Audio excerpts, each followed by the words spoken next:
Ladies and gentlemen, please rise for the arrival of His Excellency, the President of the Republic of Rwanda, who is flanked by our esteemed high-level party. A warm, warm welcome.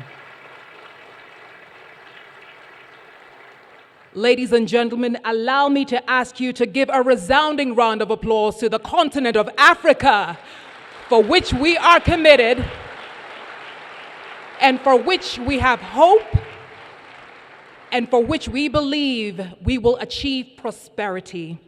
Vous êtes les bienvenus à la deuxième édition de Biashara Afrika, qui s'intitule Oser inventer l'avenir de l'AfCFTA. Ladies and gentlemen, you're very welcome to the second edition of what we like to call an opportunity to dare, not only to dream, but to bring life to the continent of Africa through the power and the efficiency of the AfCFTA. My name is Anita Erskine. Ladies and gentlemen, with honor and pride and respect, I kindly ask you to be upstanding so that we can welcome to the podium the President of the Republic of Rwanda for the keynote address. Please welcome His Excellency, President Paul Kagame.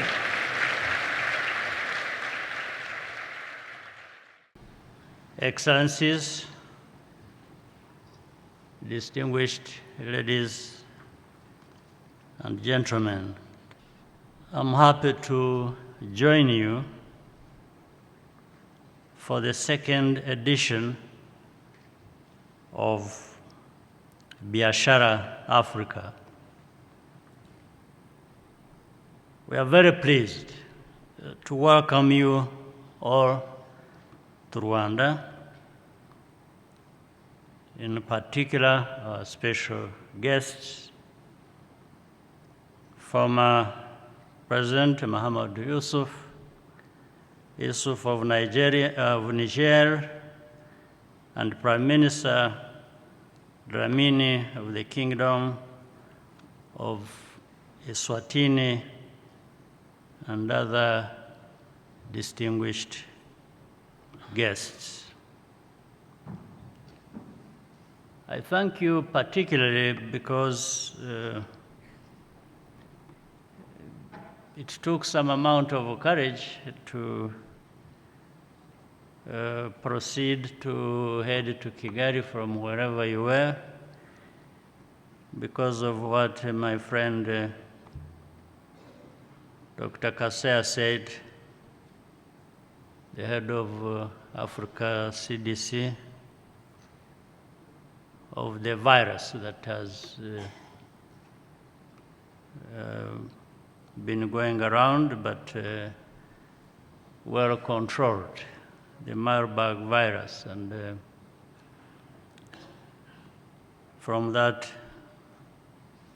indeed, there was a bit of panic. But we can't entirely blame people. I think it's, but I want to thank you for being here, all of you, today. I want to assure you that Rwanda is doing whatever we can to contain and control this virus, but our best cannot amount to anything without the solidarity and support we have enjoyed from Africa CDC and other partners.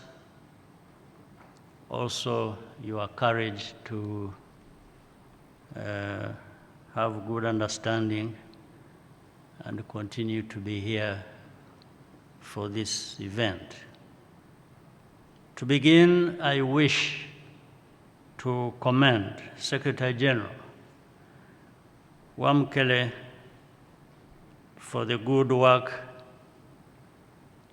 being done at the Secretariat with the support of the African Union Commission to accelerate the implementation of the African Continental Free Trade Area.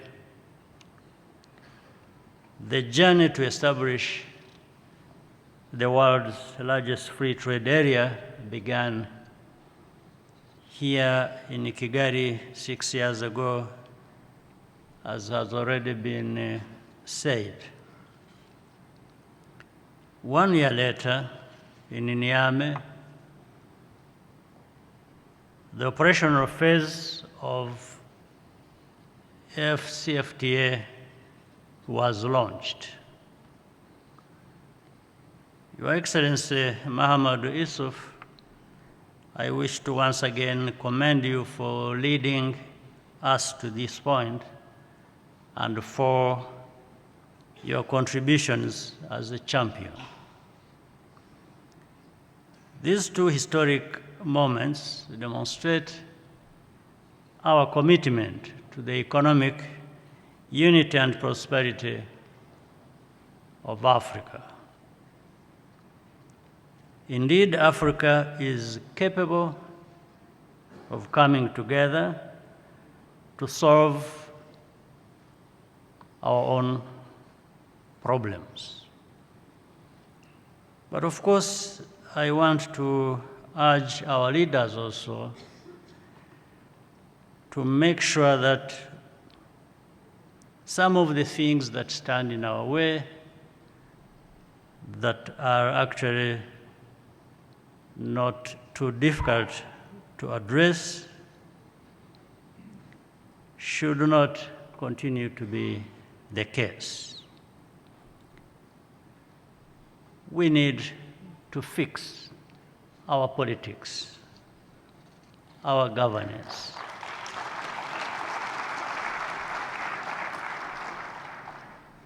And it all begins with mindset and clarity of vision. Like when people talk about AfCFTA and intra-African trade, how low it is, and so on and so forth, the first thing that comes to mind is lack of free movement. Why should there be anything like that? Why shouldn't there be free movement of people, goods and services? Why? Why shouldn't people of one country freely move across the border to another country, across the whole continent? What is the issue? In the end, we agree we are brothers and sisters and same people that have same needs. But in the end, the lack of this freedom of people to move freely, well, I'm talking about moving freely across borders. Some people don't move freely within their own borders.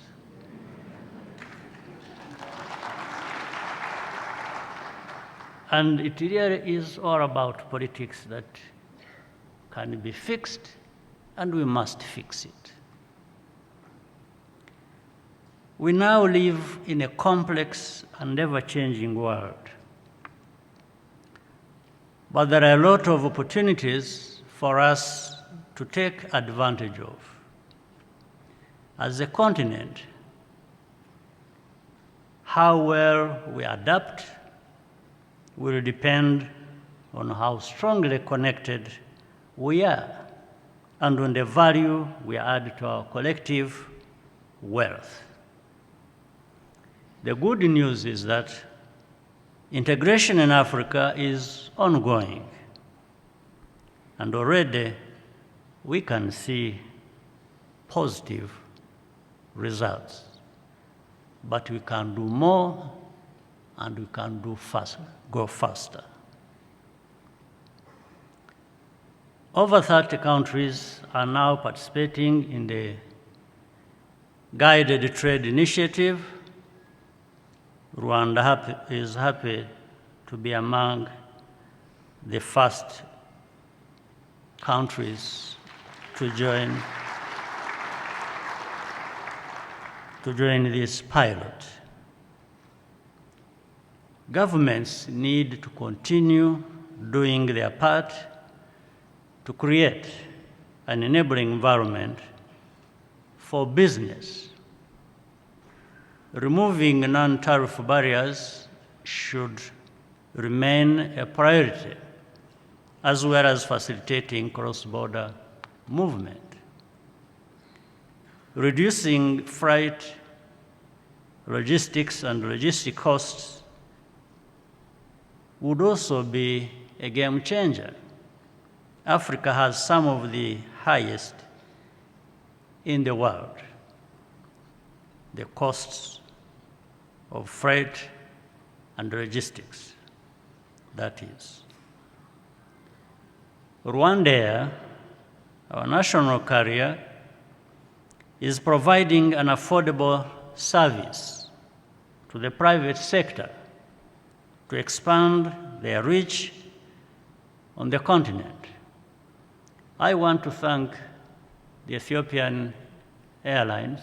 I'm told the CEO is here among us as an honored guest because of what they are doing to connect Africa and beyond, and we need to join them because even with so much work they are doing, still Africa is begging to be connected.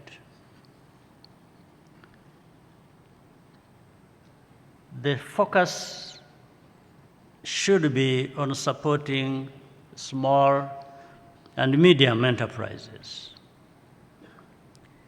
The reason is simple. These businesses and the women and young people that own them are the backbone of Africa's economy. But they shouldn't remain small and medium. They need to grow.